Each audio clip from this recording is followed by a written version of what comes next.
IPOs का जुनून चालू है, लेकिन आईपीओस में इन्वेस्ट करने से पहले ये 3 चीजें चेक कीजिए, वरना आपको फ्यूचर में रिग्रेट हो सकता है।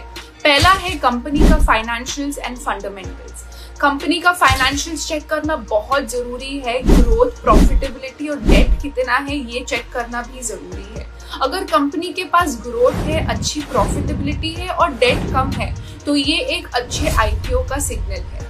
दूसरा चेक पॉइंट है कंपनी का वैल्यूएशन एंड प्राइस पॉइंट। ये देखना जरूरी है कि कंपनी का जो वैल्यूएशन है वो अपनी ग्रोथ और प्रॉफिटेबिलिटी को जस्टिफाई करता है या नहीं, या सिर्फ और सिर्फ एक बबल है।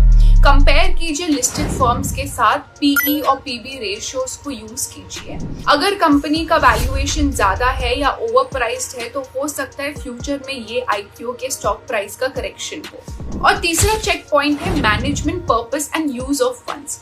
चेक करना जरूरी है कि कंपनी का लीडरशिप कौन कर रहा है, प्रमोटर्स और फाउंडर्स रिलायबल है या नहीं, कंपनी क्यों पैसा ले रही है आईपीओ के थ्रू, एग्जिस्टिंग लोन्स को रीपे करने के लिए या कोई ग्रोथ या एक्सपेंशन स्ट्रैटेजी के लिए।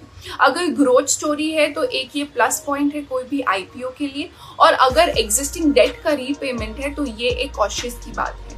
आईपीओज में इन्वेस्ट करने का ट्रेंड हाई है क्योंकि हर दूसरी कंपनी लिस्टिंग प्रोसेस के लिए जा रही है।